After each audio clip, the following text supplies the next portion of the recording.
Hier la fête des mères, aujourd'hui la fête des mères, tous les jours la fête des mères.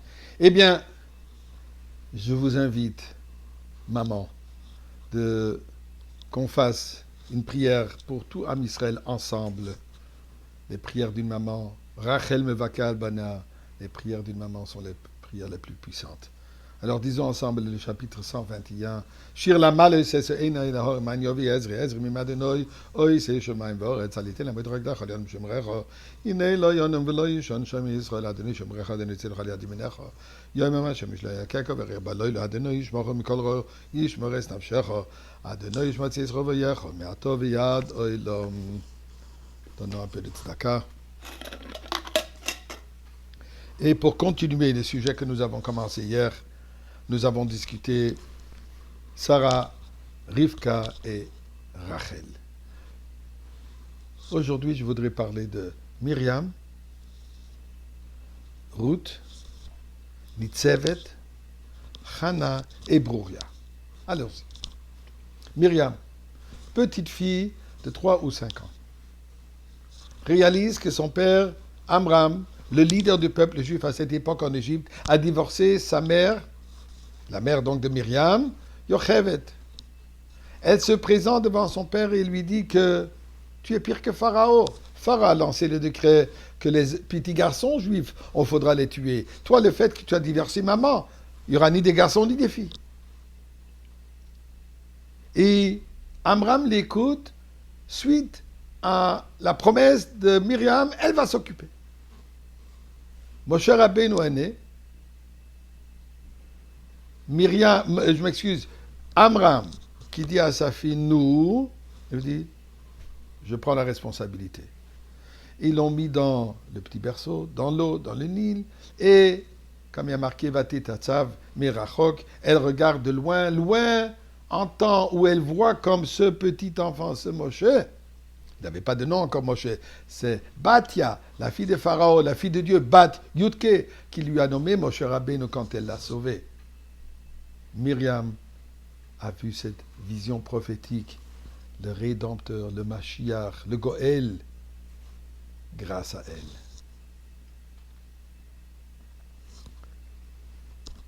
Ruth, la convertie au judaïsme la plus célèbre. Une femme timide et modeste. Mais quand sa belle-mère, la prophétesse Naomi, l'a informé que le roi David serait le produit de son union avec Boaz, Boaz qui est son bienfaiteur, elle lui a ordonné de réussir à avoir des relations intimes avec Boaz, chose qui est complètement anathème à elle, pour elle, contre sa nature. Elle le fait malgré le fait qu'il y aura une honte. Elle sera possiblement rejetée par son bienfaiteur. Elle le fait pourquoi? Au profit du peuple juif, pour que David Ameller naît. Intéressant, 3 générations plus tard, Nitzevet, qui est la mère de David, accomplirait une tâche similaire dans le même but, d'amener David au monde. Consacre de soi pour le bien d'Am Israël. Connaissons l'histoire de Hannah. Hannah et ses 7 fils, qui a exhorté ses enfants à abandonner leur vie plutôt qu'à adorer l'idolâtrie. Même de faire allusion, donner une image à l'idolâtrie. Et ensuite, elle-même, malheureusement, s'est pris la vie. La Gemara nous raconte. Bruria, une génie de la Torah, l'épouse de Rabbi Meir, a changé la manière de voir un adversaire, la manière comment se comporter avec quelqu'un qui est malheureusement contre la Torah et qui dérange les Chachamim et la Torah.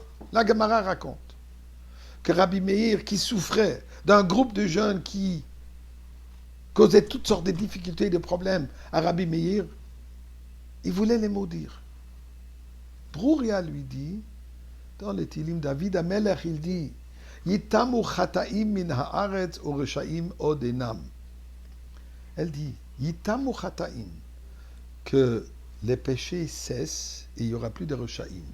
Il dit, attention, il n'y a pas marqué chotim, que ceux qui commettent les péchés, que eux ils cessent à exister, et pour cela il n'y aura pas de reshaim. Non, elle dit, les chataim, assure-toi que les gens qui malheureusement sont loin de la Torah et mitzvot, que eux ils cessent d'être dans ce niveau et que tu les transformes à qu'ils deviennent des gens de Torah et mitzvot. La première personne qui a clairement donné le message qu'il faut ramener le juif, il faut ramener les personnes égarées et éloignées. Exactement la mission de Mashiach. Et que Dieu nous fasse qu'on mérite de ces femmes pieuses et de nos femmes pieuses aujourd'hui, qu'on mérite la Géoula aujourd'hui même.